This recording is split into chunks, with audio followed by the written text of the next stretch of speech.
On dit tout le temps que la traduction, c'est une trahison. Et c'est une trahison, c'est vrai.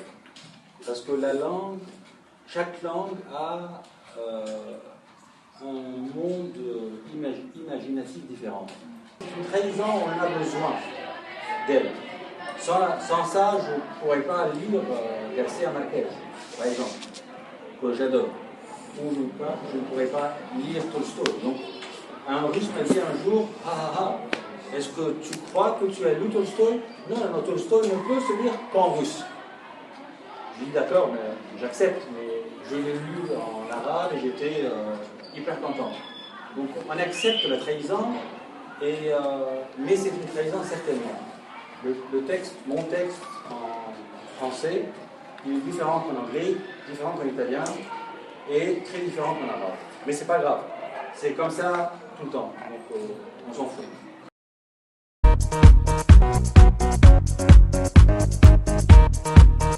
Bonjour, nous sommes les élèves de la secondaire et nous allons vous présenter deux récits de Taxi de KHALED Al Khamissi, un en français et l'autre en anglais. Ce livre dénonce la situation de l'Égypte à un moment clé de son histoire, l'Égypte entre 2005 et 2006, pendant le règne du président Moubarak, qui sollicitait alors un 5e mandat. C'est une Égypte qui en a marre, une Égypte sans liberté, une Égypte qui a faim, une Égypte qui a perdu sa voix. Et cet auteur qui va parler pour ceux qui n'ont pas de voix, pour ceux qui ne savent pas lire ou écrire, mais qui savent penser. Il dénonce les difficultés quotidiennes de la grande majorité de la population, la corruption qui servit à tous les échelons de l'administration, l'omniprésence et la brutalité des services de sécurité, le blocage du système politique, les humiliations sans fin que la population subit en silence, les ravages du capitalisme sauvage. Dès la première histoire, on est plongé en 2 ou 3 pages dans la vie d'un Égyptien. On est finalement plus proche de la société égyptienne, car qui mieux qu'un taxi pour connaître la population du Caire et ses habitudes. Même si l'auteur est en train de raconter une réalité qui lui fait mal au cœur, il y aura toujours une tonalité d'espoir dans ce récit. L'auteur fait appel à la lutte et à la résistance et à l'espoir dans les heures sombres de 2005 et 2006. Pour Taxi, l'idée c'était en Égypte en 2005.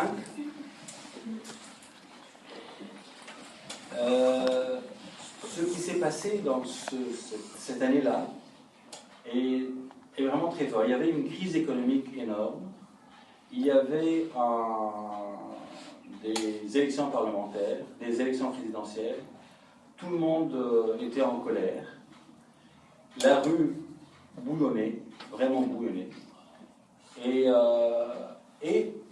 je voulais écrire à propos de ce bouillonnement, je voulais écrire à propos de la rue. Et écrire de la rue, c'était pour moi un acte de dire que les gens avec cravate et costume, on en a marre de vous, et basta, ça suffit. Et on en a besoin un peu d'écrire, d'écouter, de parler, d'être avec les gens de la rue.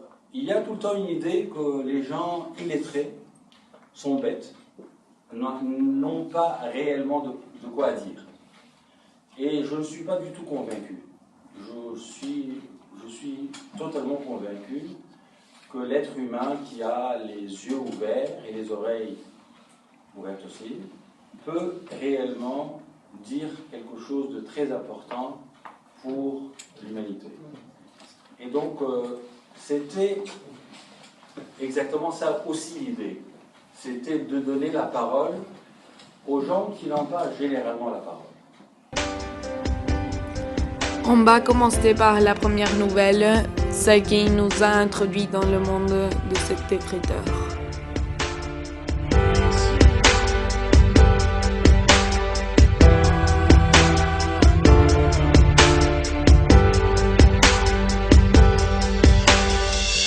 My God, how old is this driver? And how old is this car? I couldn't believe my eyes when I sat down next to him.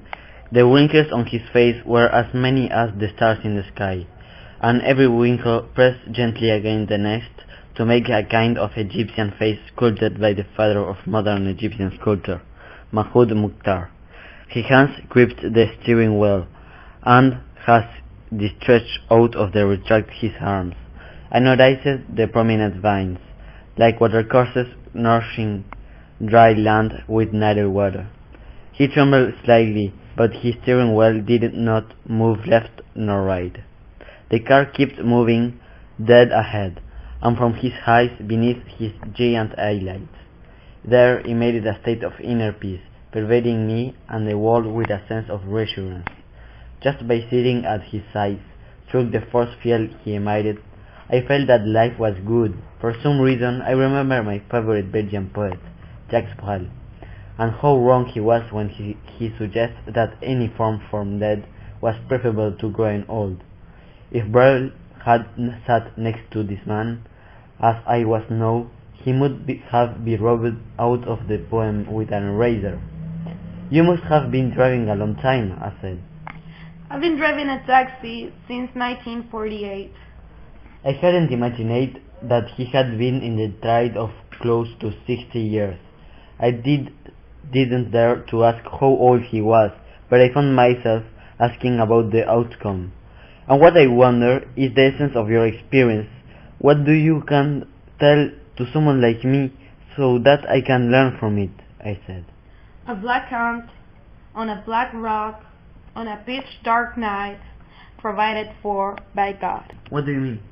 I'll tell you a story happened to me this month so that you understand what I mean. Please do. I fell seriously ill for 10 days and I couldn't move from bed. I'm pretty poor and live from hand to mouth. After a week, there wasn't a penny in the house. I knew that my wife was trying to hide it from me. So I said to her, "What are we going to do, Mrs.? Everything's just fine, Abelhusen," she answers. Thought she'd been begging food from all the neighbors. Of course my children have enough worries of their own. One having married up half of his kids and unable to marry up the rest. Another having a sick grandchild and running around the hospitals with him. I mean, there's no point of asking them for anything. It should be me helping them. After 10 days, I said to the old woman, "I got to go out to work." She insisted I stay and kept yelling that if I went out, it would be the death of me. To tell the truth, I wasn't up to going out, but I told myself I had to. I told her a white lie and say I would sit at the coffee shop for an hour for a change of air because I was going to suffocate. I went out and started the car and said, "Oh God, oh provider." I drove along until I reached the Orman Gardens and came across a Peugeot 504 broken down and its driver waving at me. I stopped and he came up to me and said he had an armed man going to the airport and could I take him because his car had broken down. This Godwism here, he had a Peugeot 504 in prime condition and it broke down. I told him I'd take him. The passenger got in with me and he turned out to be from Oman, from Sultan Skiba's place. He asked me how much would I charge and I told him whatever you pay. He double-checked that whatever he paid I would take and I told him okay. On the way I found out that he was going to the freight depot because he had some goods to clear. I told him my grandson worked there and could help him with the customs clearance.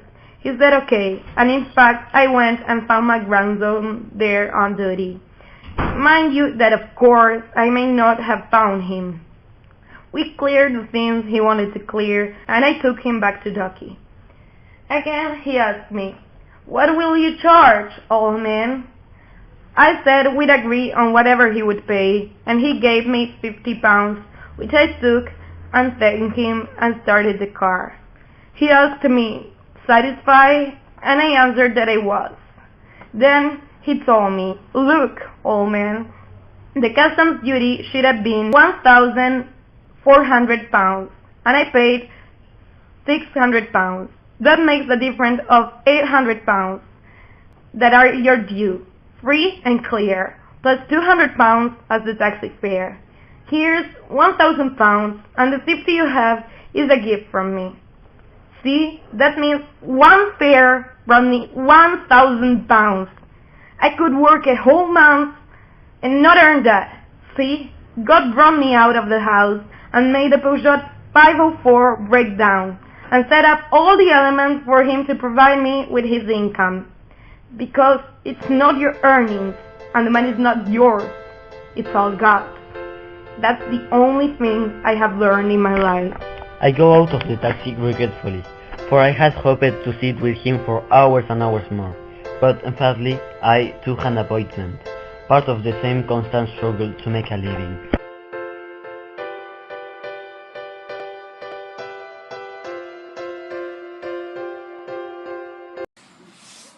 يا إلهي، كم عمر هذا السائق؟ وكم عمر هذه السيارة؟ لم أصدق عيني عندما جلست بجانبه، فإن عدد الكرمشات في وجهه بعدد نجوم السماء، تضغط كل كرمشة على الأخرى بحنية وتصنع وجها مصريا نحته مختار. أما يداه اللتان تضغطان على المقود فإنهما تتمددان وتنكمشان عبر شرايينها البارزة، وكأن شرايين النيل تغذي الأرض اليابسة. مع رعشة خفيفة لا تحرك المقود يمينا أو يسارا، فالسيارة تسير ثابتة إلى الأمام، وتصدر من عينيه المغطتين بجفنين عملاقين حالة سلام داخلي تبعث فيا وفي الدنيا الطمأنينة. شعرت بمجرد الجلوس إلى جانبه بفعل مجال مغناطيسي يصدره أن الحياة بخير. وتذكرت لسبب مجهول شاعري البلجيكي المفضل جبرال، وكم كان مخطئا عندما كتب قصيدة شهيرة وغناها تقول: ما أحلى الموت مقارنة بشيخوخة، وأن الموت بأية طريقة أفضل بكثير من الكبر. لو جلس برال بجانب هذا الرجل كما أفعل الآن لمسح قصيدته بأستيكة. حضرتك أكيد بتسوق من فترة طويلة. أنا بسوق تاكسي من سنة 48. لم أتصور أنه يمارس مهنة قيادة سيارات الأجرة منذ قرابة 60 عاما. لم أجرؤ على سؤاله عن سني، ولكني وجدت نفسي أسأله عن النتيجة. وإيه ترى خلاصة خبرتك اللي ممكن تقولها لواحد زيي عشان أتعلم منها؟ نملة سوداء على صخرة سوداء في ليلة حالكة الظلمة يرزقها الله. قصدك إيه؟ أحكي لك حكاية حصلت لي الشهر ده عشان تفهم قصدي.